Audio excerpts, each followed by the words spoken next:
This is our first presentation. We hope it's all going to work smoothly.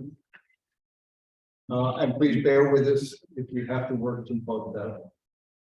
The format will be 50-minute presentation by our speaker, Jim Sweeney.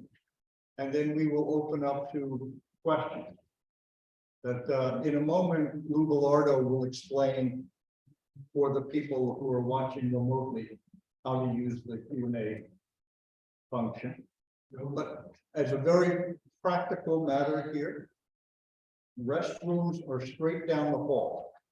If you feel the need to use them, we'll do Q&A until 8:30, and we will adjourn promptly at that time. Hopefully, everybody will get a chance to ask whatever questions or make comments that you wish. But without taking away any more time from substance, let me begin by saying how delighted I am that Jim Sweeney, a Stanford colleague and friend for 40 years, maybe, who has forgotten more about energy and energy policy in the last 10 minutes than most people will ever know in a lifetime. We're very, very fortunate to have him as the speaker this evening. Those who participated in these programs before know that it is not necessary to have read the chapters in the Great Decision Workbook. These chapters are well done. Basically, we are not providing the books this year. In the registration materials, there was the link to the Foreign Policy Association if you wish to order them individually. And for those who are members here at First Church, the library will have 2 copies that will be available. So without any further blather by me, a brief introduction for Professor Jim Sweeney, Professor of Material Science and Management Science. Management Science. Shouldn't change the name. Yeah. And a senior fellow at the Precoat Energy Institute. Jim has worked on these issues for many years. And thank you, sir, for taking over, and the program is yours. Thank you. And I'm going to see if I stand up, whether this can still see me. Okay. Because I prefer to stand while I'm talking. Thank you. I appreciate being here. And when Tom asked me to talk, he said, "Oh, there's going to be a paper that I can follow or not follow." And I read it, and it was good. So I commend you all to take a look at it. It focused a little bit more narrowly on energy security than I think is the right thing. But what I thought would be good to bring us back in history to talk about energy policy. And why am I going to go way back to the Dark Ages? I think very much in order to understand the context, what the current energy policy is and the energy policy going forward, we really got to know where we come from, why we have what we've done and how it is accumulated. And that's the story I want to bring you all through. I'm happy to have interruptions as we go through.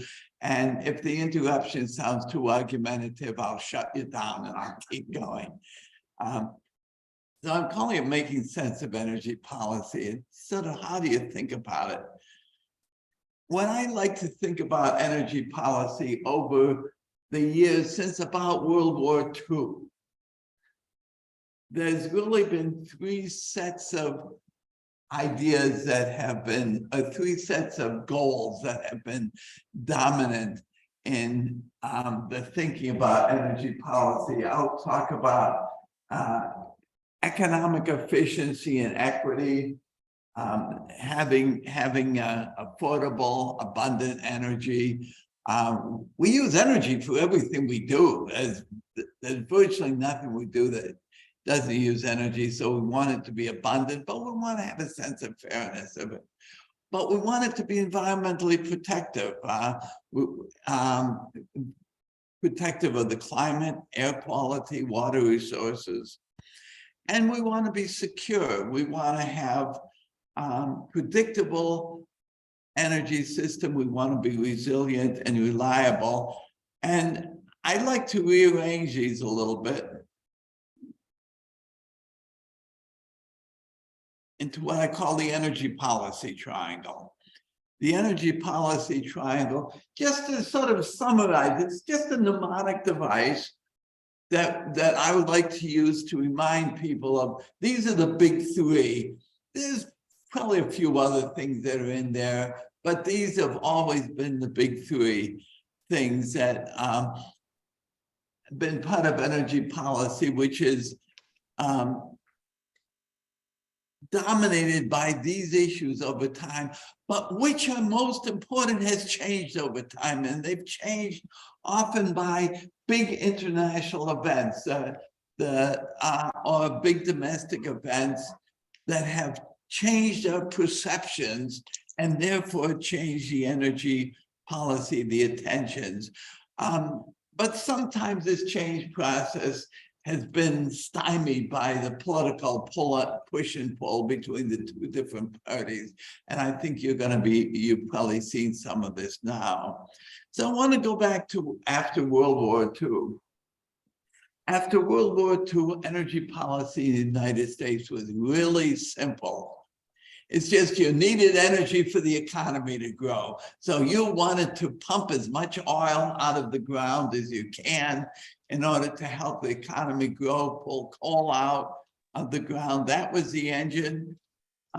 You wanted to limit the imports, but you notice imports were growing at the end of the time while the energy use grew in lockstep with the economy. In the energy policy triangle, the economy was really it, and security was less significant.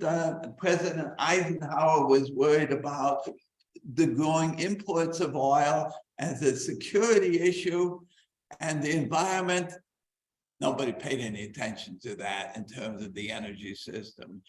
To give you an idea, we have this graph. If you look in this graph, the black is the fossil fuel production, oil, gas, and coal in the United States, growing from 1950 halfway through 1975. The blue is the total consumption of energy. This, I guess I can't show it on here, but the blue solid line there. And on top of that is the real gross domestic product, the size of the economy. So the economic use of energy and the economy were just growing right along together. And there was a belief that if we constrained the use of energy, then that will constrain the economy. Yes. The green and the sort of gray. The green down here is total renewable energy, and that was mostly hydropower. The gray was the imports of energy to the United States. And thank you for asking, because it's a little hard to see these up front. Those are net imports. And you notice near the end of the time, from about 1970 to 1975, those started growing. From before 1975, it was pretty insignificant. So the use was growing right along with the economy, and the perception was there is you need energy for the growing economy, and there's nothing you can do without that energy. Then the oil embargo happened in 1973. And a little later, the Iranian Revolution in 1979, both set up an oil crisis. There was the Yom Kippur War, lots of different names of it. That triggered an embargo against the United States. But more significant than the embargo, it was OPEC finally understood it had some power, because when it reduced the supply of oil from the Arab OPEC nations, the oil price skyrocketed, the world went into a recession, and they discovered at that time that oil was a political weapon. So this is a picture contemporaneously from 1974. The description of how people saw at that time: impossible lines at gas stations, high gasoline price, higher prices for everything. And if you look at gasoline, oil prices, imported oil prices, the blue is in dollars where I've adjusted for inflation to get it in this current in year 2022 dollars. And you'll see that the oil price just jumped from 1972 to 1974. It's about tripled price of oil, got up to prices that in real dollars are equivalent to what we're seeing right about now. And then the second, it drifted down, the second jump with the Iranian Revolution. In both times, you may have recognized, all of you were around at that time as I was. You remember the gasoline line, the shortages, the 55-mile-an-hour speed limit came in, the political cartoons of the day that gave you this notion that the Arab OPEC countries were effectively using oil as a weapon against all the leaders of the United States, all of the leaders of the world, including the United States. This world effects, these were what's going around in Israel and the Arab nations, but those led to the fundamental shift of energy policy in the United States, where all of a sudden everybody said security is a big issue. The energy security is what we worry about. President Nixon said, I'm declaring project independence. We will not import a single drop of oil to the United States after the year 1985. We used to joke, I was right about that time, I went to the Federal Energy Administration. We used to comment that I won't import a single drop of oil after 1985, redefine two concepts. I won't import a single drop of oil, got redefined, and 1985 redefined, because we were still importing oil well beyond that. But it was even later, Jimmy Carter. Some people think of him as environmental, and he was, but they forget that he pushed very hard through Congress incentives to produce more coal in the United States and oil and gas in order to make us domestically secure to reduce the imports of all energy. We passed the fuel efficiency standards, the corporate average fuel efficiency standards called the CAFE standards in automobile, and for automobiles, and we created international organizations, the International Agency, the Strategic Petroleum Reserve, then in the US Department of Energy. Every single one of these was designed to create security, to reduce the oil imports in the United States, to make us independent of oil, to bring us in so we're not importing any oil. That result cumulatively was successful over time. We look at this graph, it goes from 1973, January 1973, to December 2022, where the the black line is the total petroleum use of petroleum in the United States. The blue was the crude oil production in the lower 48 states. You had the light red on it, that as in Alaska. And the red was the imports of oil that we had. You notice in 1973, significant oil imports, and that was how that became a political weapon against us for those who wanted to embargo it from the United States. It grew over time, but now we're at a point where essentially don't import on net any oil in the United States. We import a little, we export some. So that result from the policy after 1973 has still been there. We don't talk about it as much, but it's been there working constantly. The oil CAFE standards for automobiles, the incentives for oil and gas production brought us to this situation where we pretty well solved the problem of oil imports. I want you to look at the graph and say, what is it, the thing that really brought the imports to zero? You say natural gas is significant. This natural gas liquids, this is oil imports, that's natural gas liquids. I want to point out a number. The total production was about 12 million barrels a day in 1973, and it became about 18 million barrels a day in 2023. Fracking. What else? Did you notice that the oil use did not grow over that time?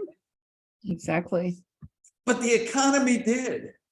We fly more, we drive more, we do all of the things we used to do with oil, and those continue to grow. Our economy has grown massively since that time, but we haven't increased the use of oil. If you look at the use of oil in 1973 was 19 million barrels a day. In December 2022, it was 20 million barrels a day. So yes, it's easy to look at a picture like this and conclude that it was the increase of oil and natural gas. Yeah, that's part of it. But the bigger thing is what didn't happen. The oil use did not grow. And you all see the results of that by the cars you have. The average car on the road in 1973 got 12 miles a gallon. Now it's about 25 to 30 miles a gallon, depending upon, which mix of cars we're looking at. So we can double the amount of driving without increasing the amount of oil from what we used at that time. And we moved oil out of use to use for generating electricity. So we fundamentally shifted the energy system, mostly on the demand side, but some of it on the supply side of markets. So another way of looking at that was just oil, but how about all energy? Remember, energy was growing lockstep with the economy up to 1975. Let's see if I can I get, yeah, I can get a picture of, up to 1975, energy use was growing in lockstep. It was lockstep minus 0.25% per year. If we were to extrapolate that, that would be what would have happened with this red line. It'd be right up here. If we follow the pattern that we've had from World War II since 1975, we would be up to that red line. In fact, total energy use is the blue line here. And if you want to go back to here, this is about year 2000. our economy is not using any more oil, energy at all than we used in the year 2000. Even though our economy is continuing to grow and manufacturing is continuing to grow in the economy. So the gray here is again what it was before, it's net imports. So the net imports of all energy is basically back down to zero. So while we're not independent of the world, and we're tightly intertwined with the world in terms of the energy system, on net, we're not an importer, a net importer of energy as an aggregate or of petroleum in particular. And the big reason you can see in this is that all of the policy actions and the private sector actions led to a situation where energy use is simply not growing very much over time. In fact, hasn't grown since the year 2000 and has grown only very limited amount since 1975. Okay, so that was after the embargo, and we saw big things in the world led to international changes and domestic changes in policy where we re-emphasize security and getting rid of oil imports, and that's lasted over this long period of time without a lot of new legislation going on to cause that to happen. Well, by 1985, we had a lull in energy policy. Energy prices dropped. There was some work, additional legislation coming in that was cleanup legislation, mostly, although we created minimum efficiency standards for the various household appliances. A lot of people don't realize that of all the products that you buy that use electricity or energy, about 90% of them have energy efficiency standard regulations that are influencing how much energy they're used. We've had some members in Congress scream bloody murder about requiring more efficient light bulbs, requiring something like light emitting diodes as the light bulbs. But that's only one of all the various things that are regulated. But there's very little policy attention there. And that was basically because the oil prices were dropping, and we said, there's not much of a problem. So we can have, if you think of the energy policy triangle, it was still there in the background, but everything was small. Nobody cared. In fact, I had a dean of my school at that time asked me to meet with him and said, Jim, you're working on energy-related issues. Nobody cares. Why don't you find something useful to work on that other people care about? That was about 1986 or so that went on. Unfortunately, I'm not a good listener. Next big thing that's happened, the great change, is we started understanding about global climate change. The scientific evidence started coming in about global climate change, and the recognition that something like 85%, 90% of the carbon dioxide emissions are coming from combustion of energy. So global climate change issue, of course, then hit on the energy system. We had the United Nations Framework Convention on Climate Change. 1992 came in. You all remember Gore's movie An Inconvenient Truth, a little overblown, but it was bringing attention. I mean, there was a lot of lies in it, but it brought attention to the issue. Kyoto Protocol in 1997 operationalized the Framework Convention.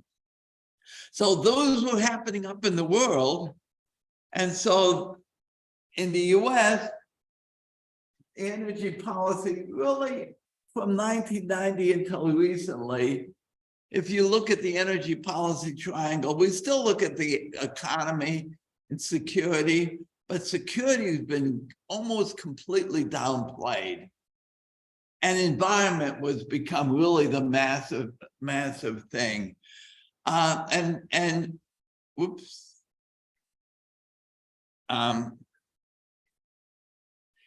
So the policies now started to focus on what I call the pathways to decarbonization, pathways to energy system decarbonization. What can we do to decarbonize the energy system?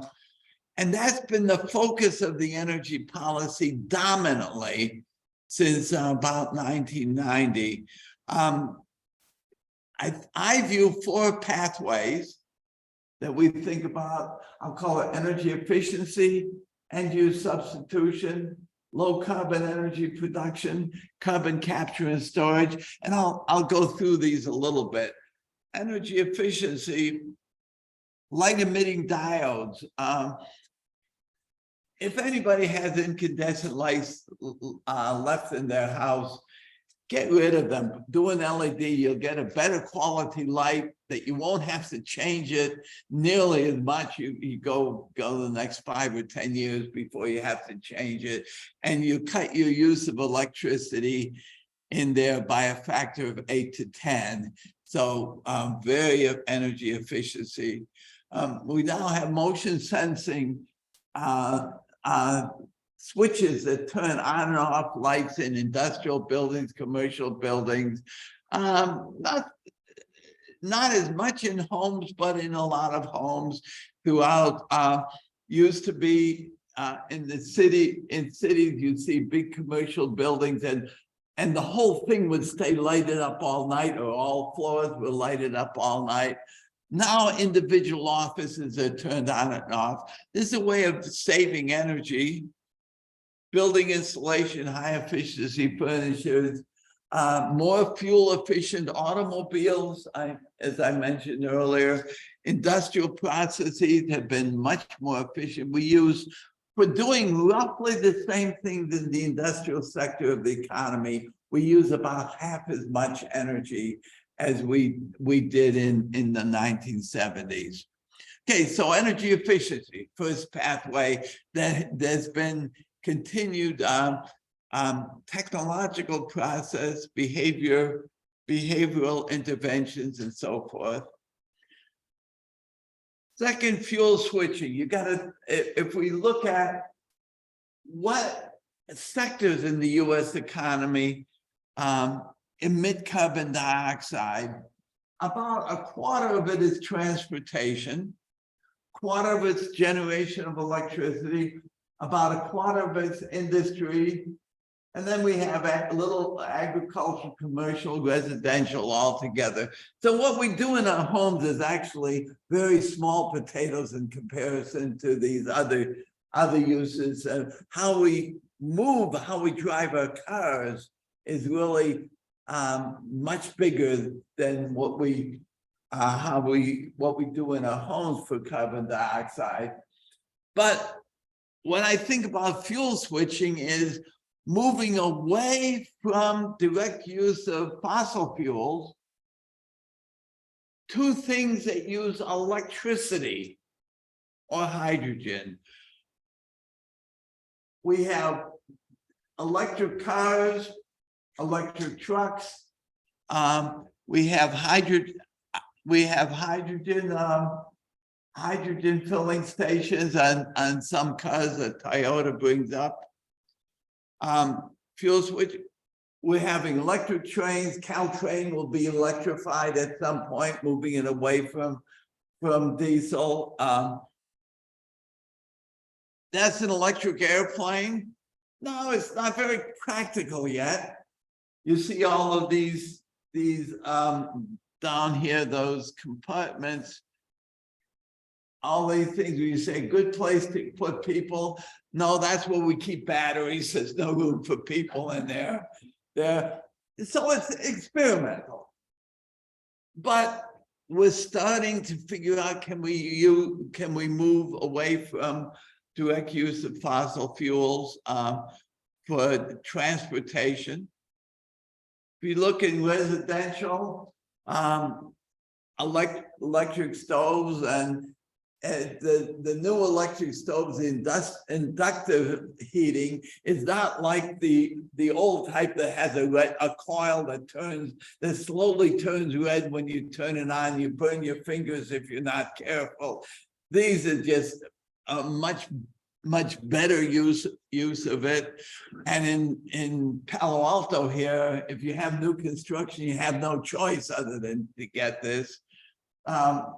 Heat pumps, instead of natural gas heating, we have heat pumps coming in, fuel switching. In the agricultural sector, that's an all-electric tractor industry. We have electric arc fuel steel making. So those are all examples of the type of fuel switching where we're trying to move it to electricity.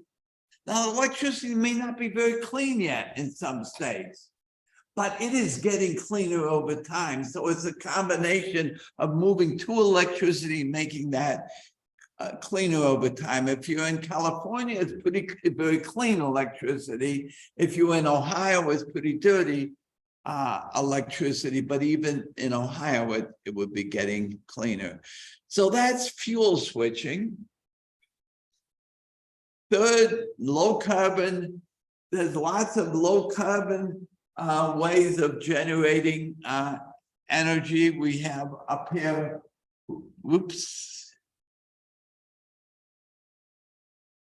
windmills, solar. This is Ivanpah Station, a solar in the desert with a lot of mirrors that focus the sunlight onto this little thing in the middle that gets very, very hot with all of the things focused onto that, boils water and makes electricity with a standard steam electric generating plant. We have this is geothermal, massive dams, nuclear, biomass, renewable hydrogen. We've been working on a lot of research and development, bringing the cost of all of those down significantly. Most of them, or many of them, the costs have in the past been too high, but have now become competitive with the fossil fuels, and in some cases cheaper than fossil fuels. So the third element of these four pathways is moving towards clean energy production. And then I don't know if it's going to work in big scale or not, is carbon capture and storage. Capturing storage carbon dioxide from electric generation or from the air and storing it underground in areas under the ground where it can be trapped for millennia if it all works well. It's going on somewhat for in oil production where they're using the carbon dioxide captured and push it underground to help push up oil, and then the carbon dioxide stays down there. So I want to bring you through some math now. Those are the concepts of pathways that we've been seeing as more recent energy policy as dominant. And I want to get you some math to understand the significance of it. If we look at the carbon dioxide emissions, I have what's called a Kaya identity. And it's that if you look at carbon dioxide emissions, we can write this as a product of three things: GDP, the size of the economy, multiplied by energy use per unit of GDP. So that I'll call the energy intensity of the economy. And then carbon dioxide per unit of energy, how clean the energy system is, the energy. So this is an identity. I mean, for every set of numbers, this must be true, because on the right-hand side, various terms cancel out and it's only carbon dioxide on each side. But why it's useful to put it down here, it helps us think through how we've changed the energy system. And this will correspond to those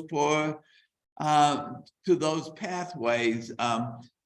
Now, mathematically, if we differentiate this and get percentage rate of change, the percentage rate of change of CO2 is the sum of the percentage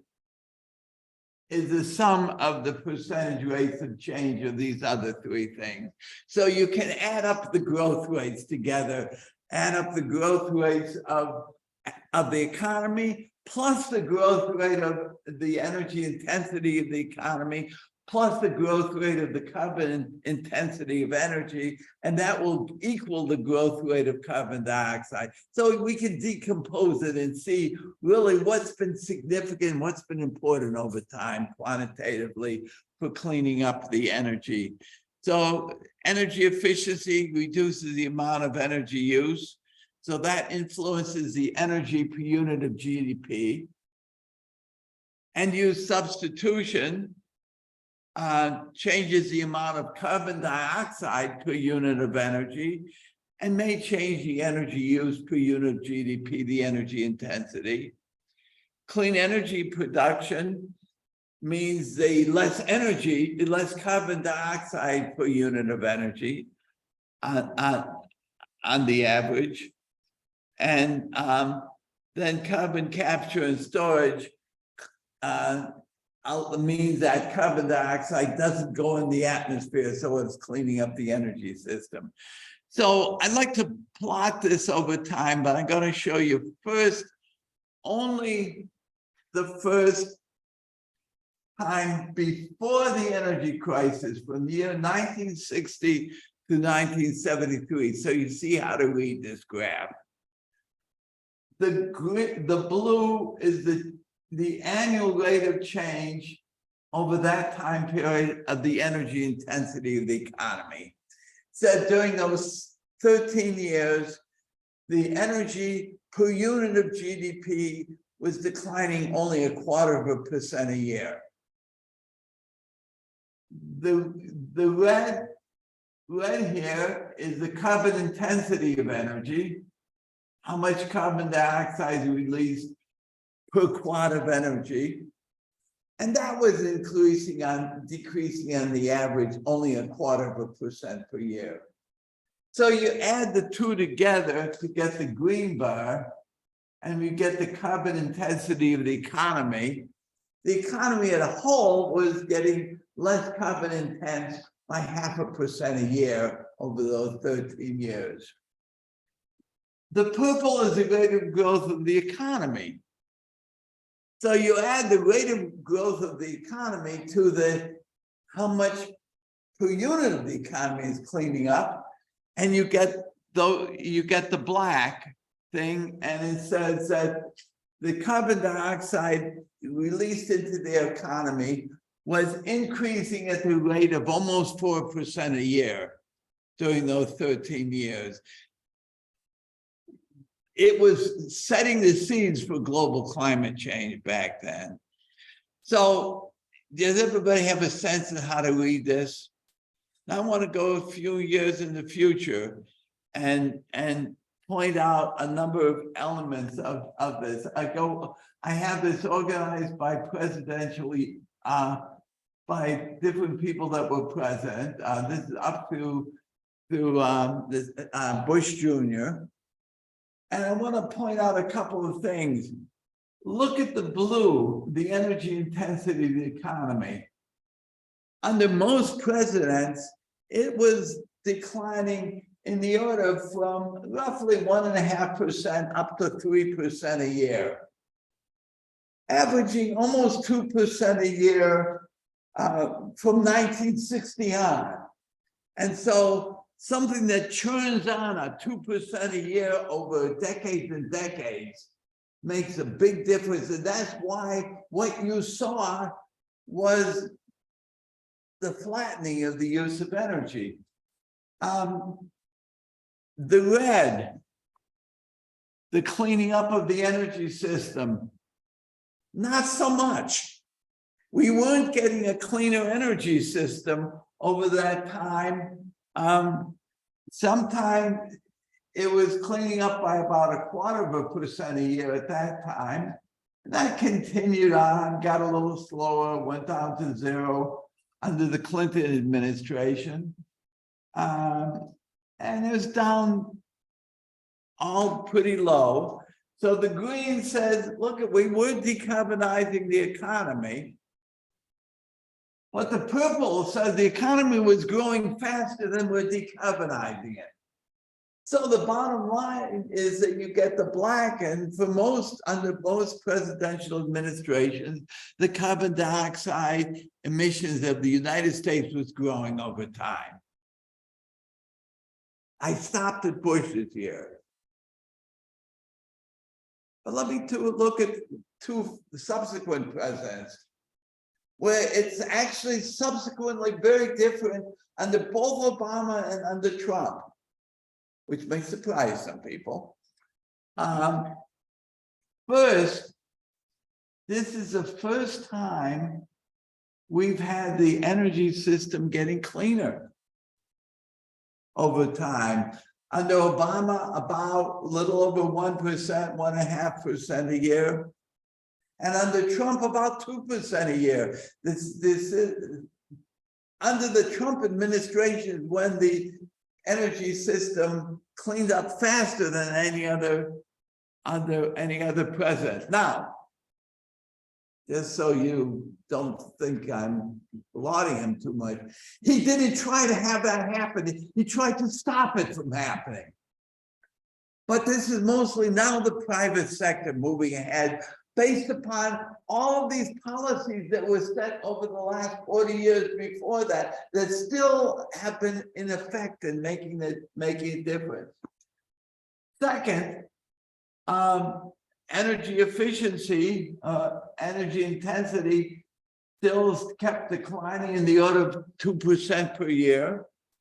So those two together meant that over carbon intensity of the economy was declining by between 3% and 4%, about 4% a year during all of Trump's administration. And now you look at the economy, under both Obama and Trump, the economy didn't grow very much. It's really pretty limp economic growth. So the combination of cleaning up the energy system, the energy efficiency, and the slow economic growth meant we had carbon dioxide decreasing about 1.5% a year under the 8 years of the Obama administration, and about 3% a year under the 4 years of the Trump administration. So you may ask, what happened? Does anybody know why we've got a cleaner energy system? Yes. GDP went down. Yeah, and GDP is down, so that's why you have carbon dioxide, very low growth of GDP. But why the red? Why is the carbon dioxide per unit of energy going down, getting clean? Renewables. Let me go to a graph to show you. I'll hold this. I got a couple of graphs to show. That was the US. We might want to do the US by 5-year intervals. To give you another picture, just to set you up for the next graph, this just breaks it up by 5-year intervals. Here's a picture of the world, much the same. It's just we've been decarbonizing faster than the rest of the world because we've been cleaning up our energy system. We've been cleaning up our energy system faster than the overall world and having more energy efficiency than the rest of the world. So that the pattern, though, that you see over time is not that much different in between the US and the world, other than we've probably been having more progress in much of the world in doing this. But the question is, I ask why the energy system is cleaned up. And this gives you a graph from the year 2000 to 2021 and decompose all of the factors underlying the cleaning up of the energy system. And the biggest single thing is the decline of coal. And this is, the blue is the growth of natural gas. You've got to look at the two of them together. The blue plus the black is the result of natural gas and fracking for natural gas, giving us more of it, pushing out of coal out of the system. So half of the cleaning up of the system has been between fossil fuels, natural gas, making coal less attractive, and we're pushing coal out of the system. The green here is the growth of biomass. That's about, gives us a little over 2% over those 16 years. So that we're having biomass for some of our fuels. Wind growth is almost 2%, and solar growth, that's the yellow down here. Oops. Okay. Solar growth is the yellow down here, which is the cumulatively over the last 16 years, it's about 1% reduction. This is for the whole of the US, not California, yes, but for the whole of US. So dominantly we're cleaning up by a shift of the fossil fuels, yes. So why is everything going up, right, to the right side? Because at that time, the big thing is that you're getting a little bit of coal was starting to have a comeback, and I think we're beginning to see some of the effect of the Trump policies starting to move us back in that direction. Cumulatively, over the time that Donald Trump was in office, it's moved downward, but some of his policies were designed to bring back coal and bring back more fossil fuels. And that's the best explanation I have of this change. There's also some changes in the economy that I don't fully understand why that was it. But you notice that the big thing was that the rate at which natural gas was pushing out coal, that is the light blue and the black, that's the biggest part of that decline. And then the little bit of an increase in petroleum in 2001, when we came back from started coming back from COVID in 2001. 2021. What? 2021. Excuse me, 2021. 2020, our use of driving went way, way down. And so you had a particular drop in the use of petroleum. here. But then in 2021, people started driving again. So we ended up having more petroleum come back. So it was a combination of the Trump pushing a little bit back to help coal and the petroleum coming back as we got from COVID. But the big switch over time, I view that as a short run blip, and I don't have the final numbers for 2022 or else. I think that we will show that going back down in 2022, but I don't have the final numbers of that. Excuse me, Professor Sweeney. Yes. Could you please repeat the questions?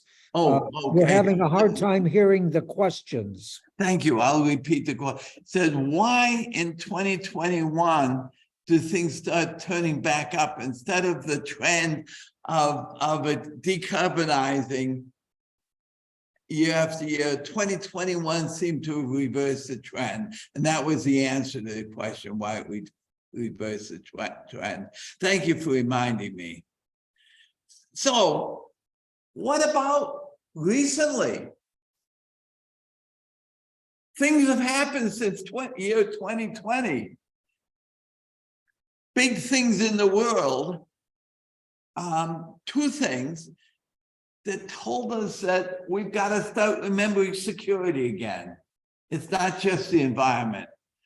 First is the Texas electricity crisis, where it got very cold and their electricity, their blackouts there because without a lot of the electric generation system was down, partly because natural gas pumping stations were down and partly because the electric generating systems were not designed for real cold weather. Things that you do perfectly well in Michigan in below zero weather didn't work in Texas with a freeze that was not nearly as bad, because everything in Michigan is inside and heated and warm. In Texas, a lot of those are outside because that's the cheapest way of producing it. So that brought people back to attention on the electricity crisis. Then Russia's invasion of Ukraine. Europe has been even more so than the US focusing on environmental issues and totally forgetting the security issues. They were importing all of their natural gas. They were importing, like Germany was importing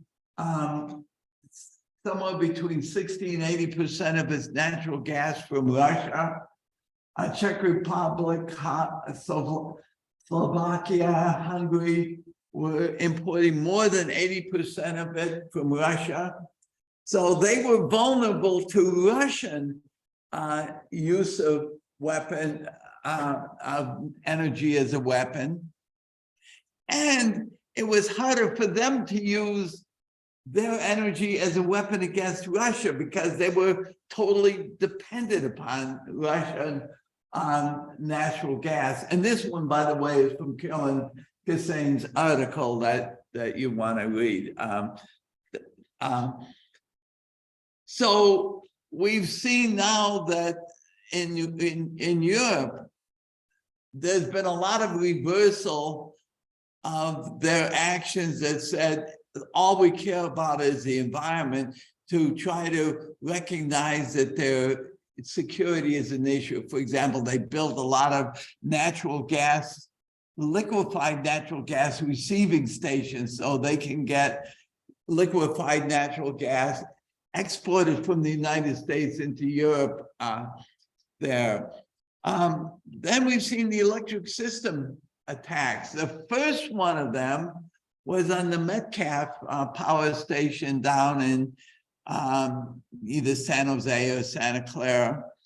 Well, we've seen a rash of them around the United States. I have been told that you can go on the web. I haven't been able to figure out how to do this myself, but you go on the web and get instructions about the ways that you can shut down power substations with a high power rifle with shots into the same into the active parts of the transformers there, that we're seeing that, which is reminding us that we actually have a very vulnerable electric generating system. You also see it in Ukraine, where Russia is attacking now a lot of the electric generating systems as a weapon here, and we're getting some terrorist attacks here. So what do I think about energy policy going forward? I don't know what it's going to be, but I speculate that all of these strands of history are still going to stay there. I think there'll be more emphasis on the pathways to decarbonization because of all of the storm damages that we see from global climate change. We see a lot of difficulties. We see there may be more incentives to produce energy, and you hear that from the Republicans in Congress asking, coming out very harsh against the Biden administration for not having more offshore leases for oil, for natural gas.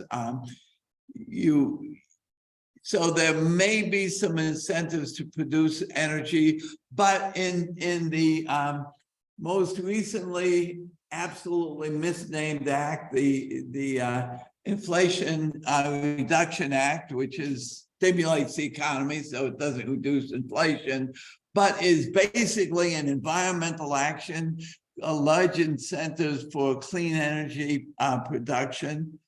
I think we're going to have to start taking seriously geoengineering, as well as carbon capture and sequestration. Geoengineering is maybe putting up particles in the atmosphere, maybe moisture particles, in order to reduce the intensity of the sun rays. But I think at this point, we've gotten back to a place where that energy policy triangle is back in balance, where we're looking at security, environment, and the economy together. But how will this change in the future? Well, it depends upon the next big events that happen. And at that point, I'm going to end my talking and turn it over for questions. Thank you.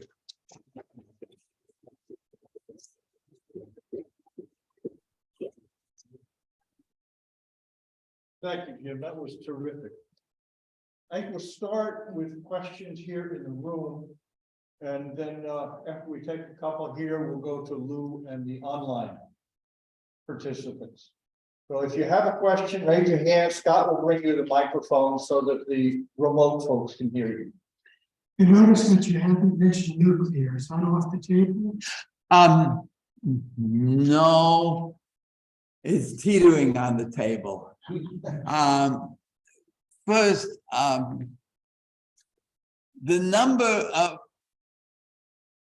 the rate at which in the United States we're decommissioning old nuclear power plants is much larger than the rate in which we're building new ones. We're building very little ones.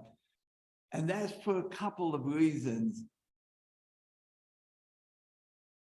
There is the second most important reason is a concern by an environmental community that there could be accidents that lead to very long problems. That's only the second most important. The first most important is it's more expensive now than the competition. The market is really pushing it down.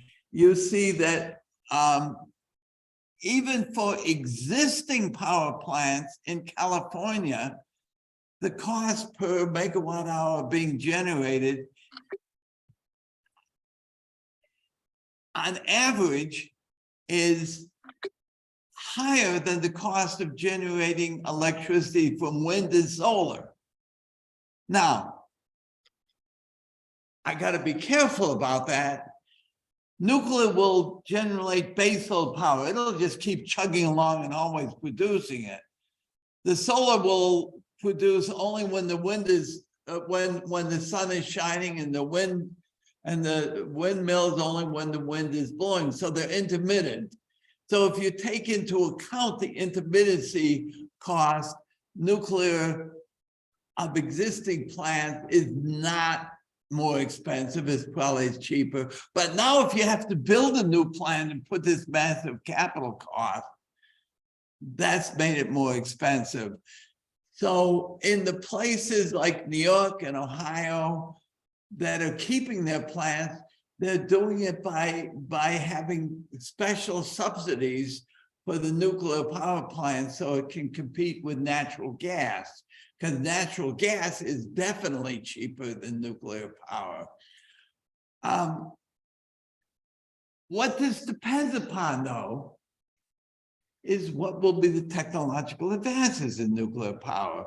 Will we have advances that allows us to have inherently safe electric power that if something happens, such as happening like in the Fukushima Daiichi plant in Japan, if something happens, it shuts down and nothing happened. That shuts down on its own. There's a lot of advances. If we get that and we find out how to make it cheaper, then it's back on the table. I know some people that think fusion's back on the table, and I continue to believe that it will be here in 40 years, and that's always been the case, that it's always going to be here in 40 years, and it probably will be the case for the next 100 years or so. Follow-up question on nuclear energy. You're Yeah. talking about the traditional nuclear energy plants, which indeed are very large, expensive, and very costly. Yes, There's been a lot of work now done with small nuclear, yeah, especially these that are encapsulated in the ground, even sealed within a containment core of water, so they're almost fail-safe. They look like they could almost be placed around the county, at their local county nuclear. Sure. facility. Do you see a future for these? yes, but first, if you invest in it, you're not having a bet the company bet, investment, because there's small scale. But the cost per megawatt of electricity they generate is no cheaper, is not projected to be any cheaper than the large scale nuclear power plants per unit of electricity. Now, because they're a little thing, the total cost is down, but not per unit of electricity they generate. So they don't solve the economic problem, but they do solve the problem of that each utility now has is they know if they start a big nuclear power plant, they're betting the company on success. This, they're not betting the company on success. There is a possibility, though, where they may be particularly valuable, but it's going to involve a lot of behavioral change of people. You can envision that you put those as distributed generation, so we don't have these long transmission lines, small distributed in cities with essentially no emissions, but it's not going to be cheap electricity. But now when you think about that, you say, well, maybe we should think about things like the balloon fuel cells, which then you can also do in small elements back in cities where you have no pollution, and there's a way of capturing the carbon dioxide. If we master carbon capture and storage, you can capture the carbon dioxide from that and feed it under the ground so it can be very clean. So if for that use, I think you're being then competing against balloon fuel cells there. So I don't know how that competition will come out there. So I agree with your point, but it's not a panacea. And there's a NIMBY problem. If people don't want wind farms, so they're gonna want a little nuclear in the neighborhood. Right, and I wanna remind people what the question is. The first question is, what about nuclear power?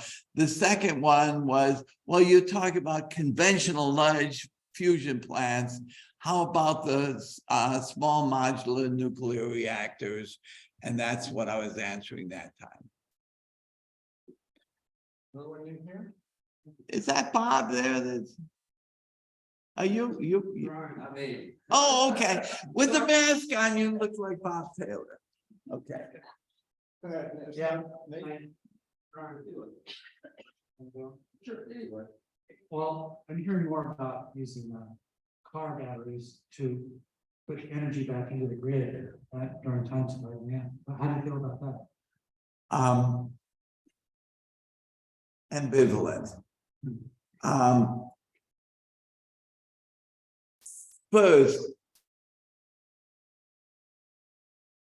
really, why you do this, we want to, let me step back one step, tell what the question is. The question is, how do I feel about car batteries being used to support the grid and with a two-way flow of electricity in the grid? So first, if we think of the electric, I'm going to do around the barn to get to answer to your question. If we think about the electric generating system, it was designed and constructed so that you turn on and off the generators at a moment's notice to match the use of electricity. Use of electricity goes up and down. The generation, you turn up and down to match. The word is dispatch. You dispatch the electric generating plant. Now, as we're getting more and more renewables, you can't dispatch them. They have a time pattern of their own. And people are asking the question, can we find more ways of dispatching the demand for energy, the use of energy from the household going back and forth? So one of the first ways people are saying, you have these batteries. If you have electric vehicles, you have batteries in there. Maybe you can dispatch those as necessary. And there's two parts of it. The first part is when you charge the batteries. That's pretty easy to manage the dispatching. We know that when we have the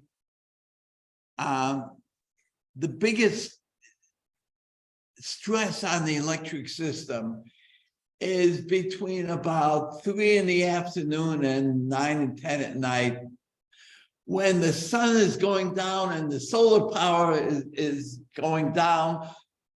People are still using energy. Then they come home and turn on the lights, and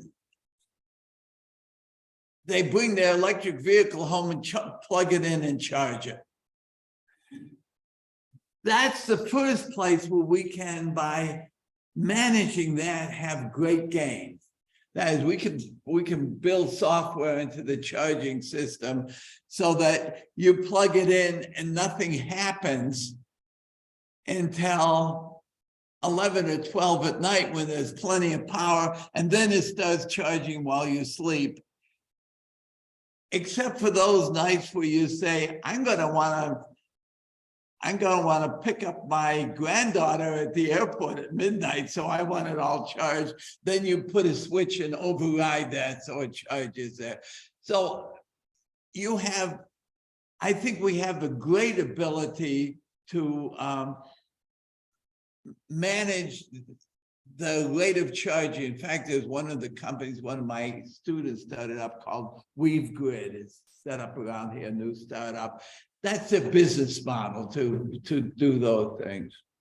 Now, the other thing is when you charge up the batteries and then you're able to send it electricity into the grid at times when it's needed. That's a little trickier. First, you don't want somebody at home waiting for the right time to turn a switch on. So everybody's got a better use of their time. You need software, so you're gonna automate that. But you remember the electric vehicle, the most expensive part of it is the battery. And there's only so many in and outs that you get of the battery. So the degradation on the battery is a very significant cost when you're going to be pulling electricity out. It's like miles that you use in driving the car. And there's a limit on that from before you have to replace the batteries. So that's a significant cost. So you'd only want to take electricity out of the batteries for the supporting the grid when there's enough of a price differential from the normal time that you can get it there. So people are working on those schemes. I'm less confident in it for one other reason. When you most need the electricity tends to be before people have got it home with their cars. So if they're not home and plugged in, it's also impossible to use as well. That's in the area of time between about 3 o'clock and 5 or 6 o'clock that you probably have it out at work, or you're not likely to have it at home and ready for charging. So I know a lot of people that believe very much in this as a possibility. I've been a little bit more dubious. Lou, can we get a remote question? Yes, we have one, and it is as follows. What are the possibilities of making coal use adequately clean? What are the possibilities of making coal use adequately clean? What are the possibilities of making coal use adequately clean? That is one of the things that is linked to this carbon capture and storage. First, coal is mostly carbon that when you burn, you combine the oxygen with the carbon to create carbon dioxide and release heat. So that's how coal works. So inherently, if you're using coal, you're going to get carbon dioxide out. So there are people experimenting with taking that stream of flue gas and capturing that right at that point and either sequestering it or make it into products that have a long duration. Now, if you make it into a product like you carbonate water to make Coke, well, then as soon as you drink the soda, it's released again. So I don't see a lot of benefit for that.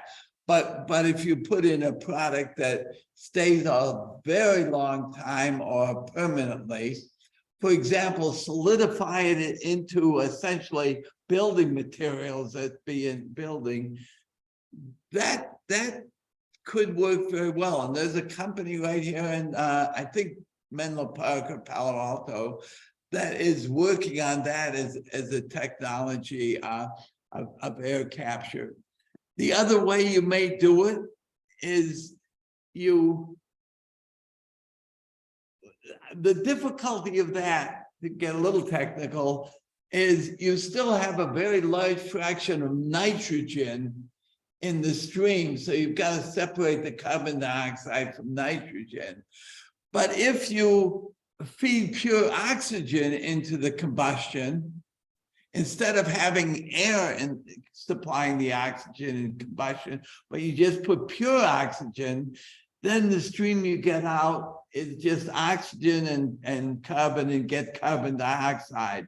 And that's much easier to capture and put away, but then it's much harder to to have the pure oxygen going into it.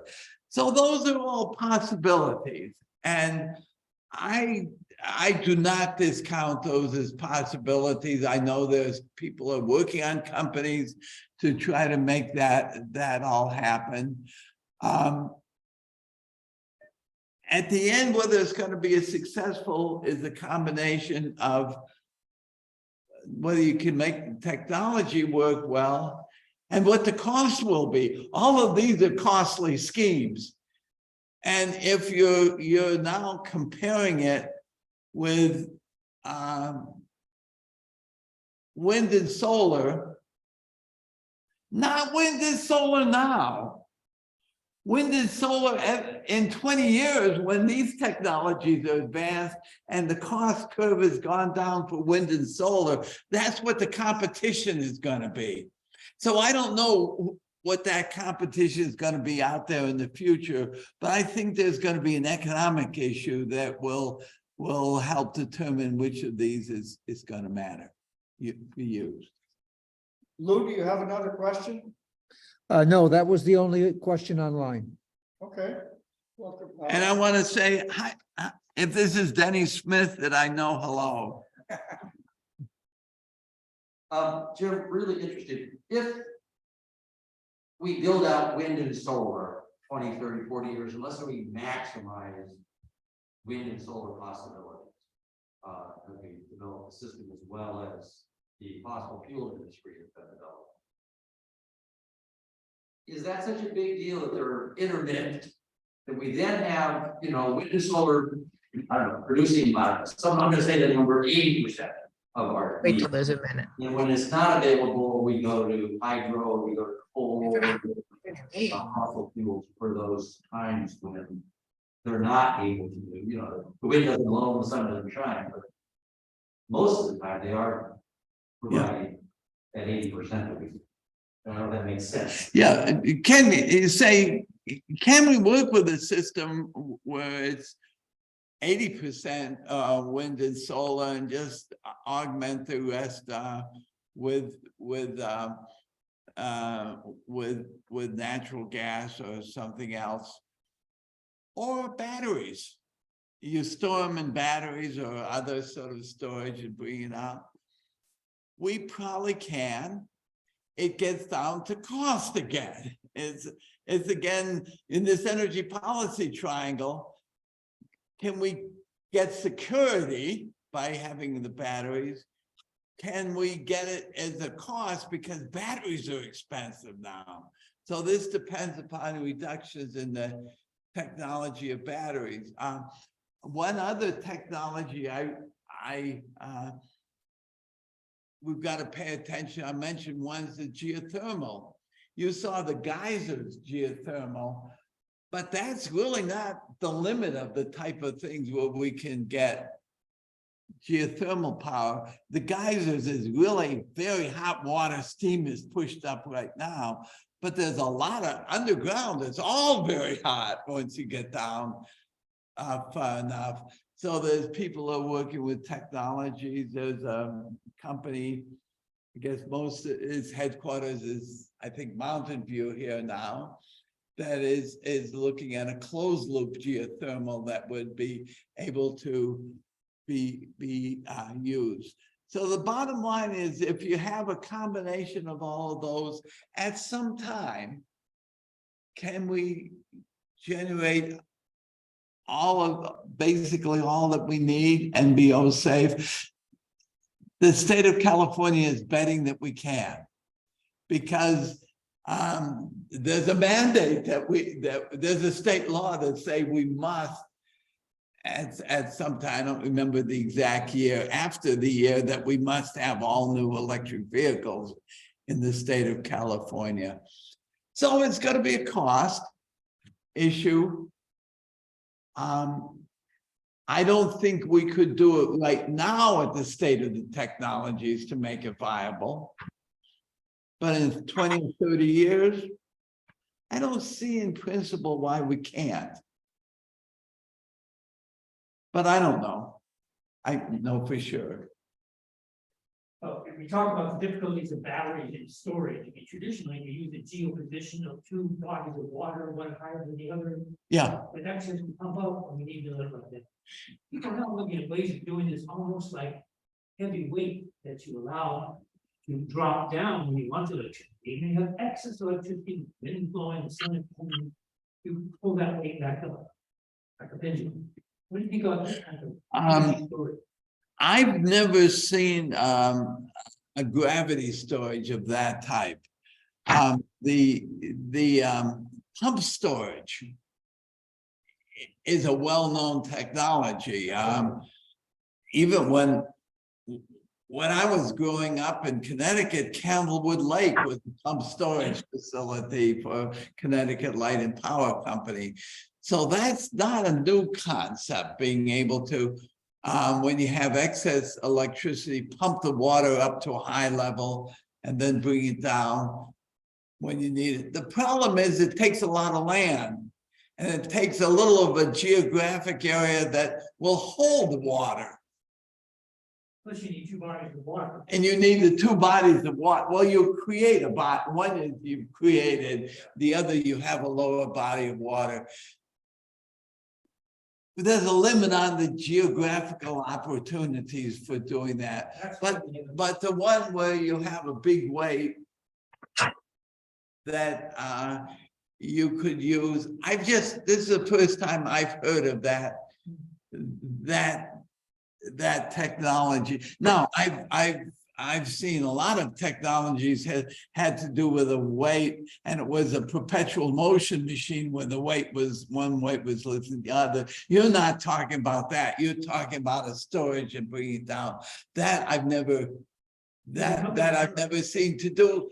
You could do that in small scale, but you got to be able to do it in a large enough scale to provide a lot of generation. And so you got to have some pretty heavy weights that are going up quite a high distance, and I wouldn't want to walk under those weights ever. No, these are trying to be built down on the ground. Yeah, I just don't know anything about that technology. If I could ask a question about the rest of the world, particularly the developing part of the world. Is it possible to leapfrog into kind of the more efficient, more advanced, more self-contained technologies? Or is it necessary to go through a developmental process, a climate developmental curve? That means they're going to have to go through very inefficient before they get to cleaner, more efficient. There's leapfrogging happening right now. They're first in electric vehicles. In China, a lot of the first vehicles people are getting are electric vehicles. They're not getting internal combustion engines. There's a lot of African development that is looking at an older form of renewables, and that's hydropower, which you get in both Africa and South America. So that will happen. Wind and solar is being installed around the world, which is jumping over doing that leapfrogging. And then if you look at well, you see it this is less energy specific.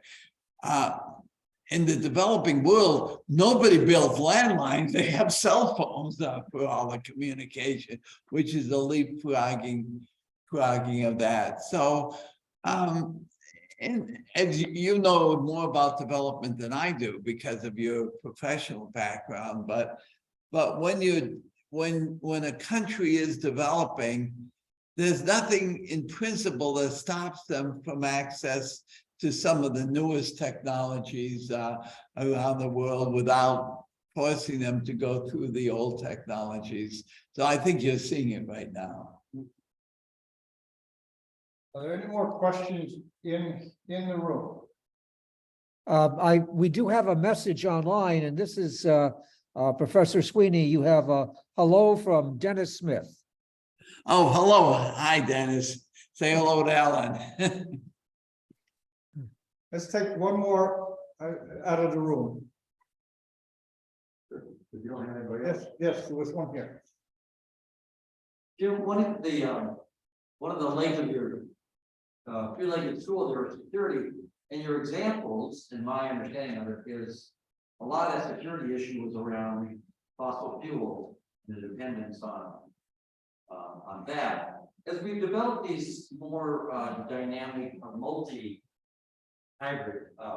sources, wind, solar, hydro, nuclear, is that less of an issue? I mean, if Germany had a diverse source of energy, they weren't so dependent on Russia, would their security issue be less onerous? Okay, the question is if two parts of it.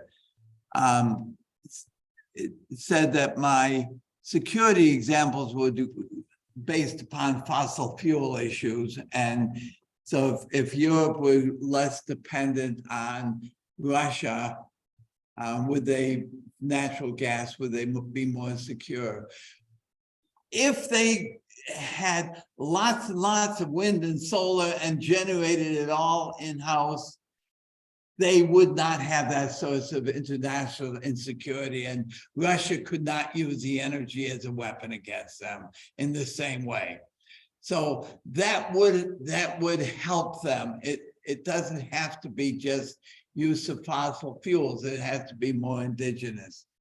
Second, if you look at things that are not fossil fuel specific, some security issues I haven't talked with, California wildfires associated with long distance transmission of electricity. Doesn't matter how that electricity is generated, whether it's nuclear, coal, natural gas, wind, or solar, we still have security problems associated with storms knocking down transmission lines or trees into them, creating wildfires, which I call a security problem in there in the same way. But in addition to all of that, there's cybersecurity. As we're getting more complexity to the grid, more wind and solar that has to be controlled very quickly, because when a cloud going over and turns off quickly the electricity from a solar system, you have to electronically manage that through an information process. That means more and more smart grid. My fear is the smarter the grid, the easier it is to hack. Now, we're spending, if not billions, at least hundreds of millions of dollars in California to deal with the cybersecurity issues for the electric grid. And there's very smart people at the California Independent System Operators. But my fear is, as everything gets more automated, you have more opportunities for cyber. There was one example of building shutdown and ransomware attack where they went in through the HVAC system, the electronic controls of the heating and cooling, heating and air conditioning system, that one of the contractors inappropriately answered some of the questions that a hacker was asking him in identity theft, able to get in the passwords to get into the HVAC system, which gave a control of the whole building and an identity, I believe is a ransomware attack shutting down this corporation. Well, the more we have controllability of the demand side, including your cars and the charging through a central thing, the more we have a complexity of the whole system, the more we have fears of cybersecurity problems. And how you deal with that is so far beyond my pay grade, I'm going to stop talking about that one. So the problem is, look, they're there, it's still there. The form is changing, the reality is not. But there's some obvious things that we can do. Well, what we've learned in the US, when we first in the oil crisis, where it was the large imports of oil allowed a group of countries to use oil as a political weapon against us. And that was what was motivating this push over time to go to project independence and no imports of oil. Well, there's a lot of other things that we import and anything that we depend upon in large quantities, concentrated in areas that aren't friendly or not stable, do give us these security issues. So we're going to have to keep paying attention to that. I think that's a terrific point at which to end a fantastic kickoff session for this year's great. Thank you all. Really left me with kind of three big ideas. One is energy is complicated. There's lots and lots of moving pieces that interact here. The second is that policy makes a difference.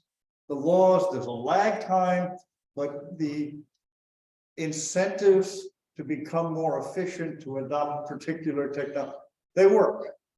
Not perfectly, and you got to get all of them, but that leads me to the third big point was we're going in the right direction.